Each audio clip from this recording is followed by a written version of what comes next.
కాంగ్రెస్ అధిష్టానం ఆ నాయకుడిని పదవి ఆశపెట్టి ఆడుకుంటోందా? నిన్నటి వరకు పదవి పక్కా అని ఆయనకు ఫోన్ చేసి నామినేషన్కు సిద్ధంగా ఉండాలన్న అధిష్టానం చివరి నిమిషంలో హ్యాండ్ ఎందుకు ఇచ్చింది? పదవి రాకుండా అడ్డుకున్నది ఎవరు? ఇంతకు ఎవరు ఆ నేత? పార్టీ హ్యాండ్ ఇవ్వడంతో ఆ నేత స్పందనేంటి? ఈ స్టోరీలో చూద్దాం.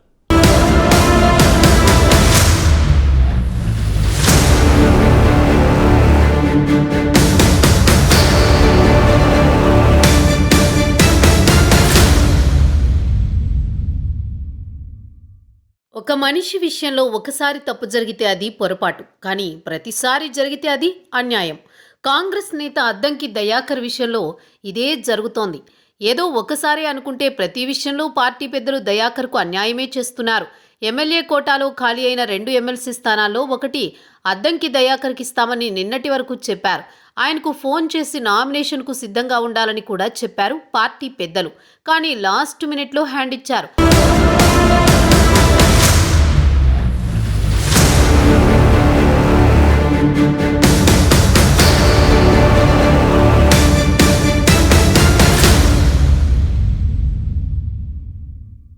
చివరికి ఆ ఎమ్మెల్సీ స్థానం మహేష్ కుమార్ గౌడ్కు దక్కింది. ఎమ్మెల్సీ ఇస్తామని చెప్పడంతో అద్దంకి చాలా హ్యాపీగా ఫీల్ అయ్యారు. రేవంత్ రెడ్డి లేకపోవడంతో నామినేషన్ పత్రాలపై జగ్గారెడ్డి సైన్ చేశారని, పార్టీ బీఫామ్ తీసుకుని నామినేషన్కు సిద్ధంగా ఉండాలని కూడా చెప్పడంతో ఇక తాను ఎమ్మెల్సీ అయిపోయానని అనుకున్నారు అద్దంకి. కానీ లాస్ట్ మినిట్లో కాంగ్రెస్ పార్టీ ఎప్పట్లాగే ఆయనకు హ్యాండ్ ఇచ్చింది. అసెంబ్లీ ఎన్నికల సమయంలో కూడా ఇదే జరిగింది. తుంగతుర్తి నుంచి ఎమ్మెల్యే టికెట్ ఆశించారు అద్దంకి దయాకర్. కానీ పార్టీ మాత్రం అద్దంకి హ్యాండ్ ఇచ్చింది. దీంతో ఆయన పార్టీ మారబోతున్నారంటూ ప్రచారం జరిగింది. కానీ దయాకర్ మాత్రం పార్టీలోనే కంటిన్యూ అవుతానని చెప్పారు. టికెట్ ఇవ్వకపోయినా పార్టీ గెలుపు కోసం తన వంతు కృషి చేశారు.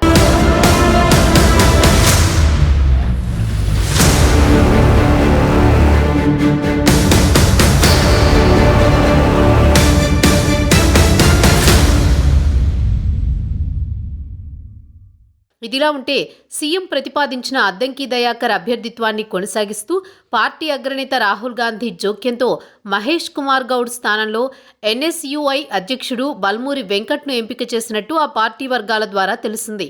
ఈ నేపథ్యంలో పార్టీ రాష్ట్ర వ్యవహారాల ఇన్ఛార్జి దీపాదాస్ మున్షి ఇటీవల అద్దంకి దయాకర్ వెంకట్కు ఫోన్ చేసి నామినేషన్ పత్రాలు సిద్ధం చేసుకోవాల్సిందిగా సూచించినట్లు సమాచారం.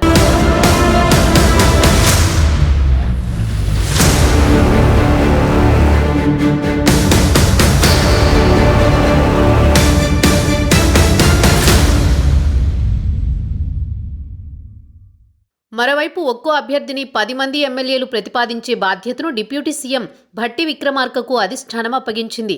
దీంతో ప్రతిపాదించే ఎమ్మెల్యేలను ఆయన బుధవారం సీఎల్పీ కార్యాలయానికి పిలిపించి వారితో సంతకాలు కూడా చేయించారు. గురువారం నామినేషన్లు దాఖలు చేయడానికి రంగం సిద్ధం చేశారు. అయితే బుధవారం మధ్యాహ్నం చివరి నిమిషంలో అద్దంకి దయాకర్కు బదులు మహేష్ కుమార్ గౌడ్ను అభ్యర్థిగా ఎంపిక చేసినట్టు ఏఐసీసీ అధ్యక్షుడు మల్లికార్జున్ ఖర్గే, ప్రధాన కార్యదర్శి కేసీ వేణుగోపాల్ ప్రకటన విడుదల చేశారు.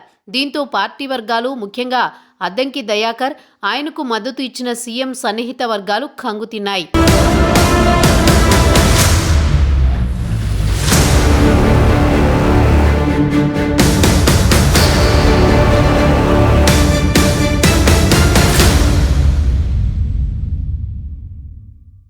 అద్దంకి దయాకర్ మొదట్నుంచి రేవంత్ రెడ్డికి సన్నిహితుడిగా ముద్రపడ్డారు. దీంతో నల్గొండ జిల్లాకు చెందిన మంత్రి కోమటిరెడ్డి వెంకటరెడ్డి మొదట్నుంచి అద్దంకి దయాకర్ను వ్యతిరేకిస్తున్నారు.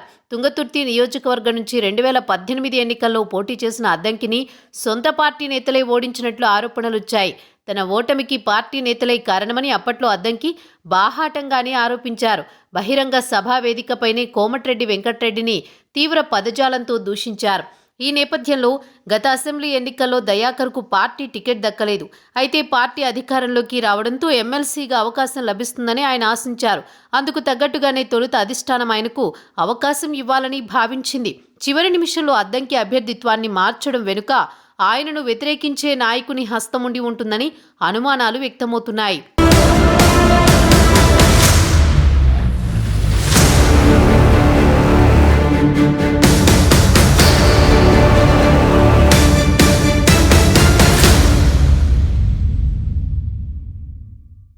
అయితే అద్దంకి దయాకర్ ఈ విషయంపై స్పందిస్తూ బయటికి మాత్రం తన అనుచరులు ఎవరూ నిరాశ చెందవద్దని, ఎమ్మెల్సీగా అవకాశం దక్కకున్నా అంతకంటే మంచి అవకాశం లభిస్తుందన్న ఆశాభావాన్ని అద్దంకి దయాకర్ వ్యక్తం చేశారు. ఎమ్మెల్సీ అభ్యర్థుల ఎంపిక ప్రహసనం మున్ముందు రాష్ట్రంలో కాంగ్రెస్ మార్క్ రాజకీయాలకు అద్దం పడుతుందన్న విమర్శలు వినిపిస్తున్నాయి.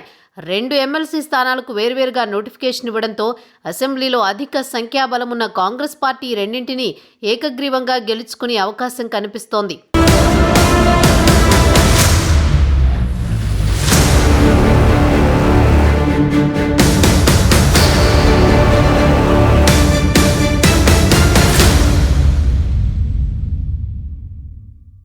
దీంతో ప్రభుత్వం ఏర్పడిన తర్వాత అద్దంకికి న్యాయం చేయాలని నిర్ణయించుకున్నారు రేవంత్ రెడ్డి.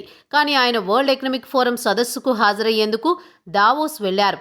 ఆయన అలా వెళ్లారో లేదో ఇక్కడ రాజకీయ పరిణామాలు మారిపోయాయి. దయాకర్కు చేతి వరకు వచ్చిన ఎమ్మెల్సీ పదవి ఇప్పుడు వేరే వాళ్లకు వెళ్ళింది. ఆ విషయం రేవంత్ రెడ్డికి తెలిసి జరిగిందా, తెలియకుండా జరిగిందా అనే విషయం పక్కన పెడితే దయాకర్కు మాత్రం ఎప్పటిలాగే అన్యాయం జరిగింది.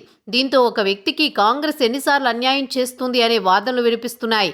ఎమ్మెల్యే టికెట్ ఇవ్వనప్పుడు ఓర్చుకున్న దయాకర్ ఇప్పుడు ఆశ పెట్టి వెనక్కి తీసుకున్న ఎమ్మెల్సీ విషయంలో కూడా వచ్చినట్లే వచ్చి దూరమైంది. చూడాలి మరి దయాకర్ విషయంలో అధిష్టానం ఎలాంటి నిర్ణయం తీసుకుంటారనేది.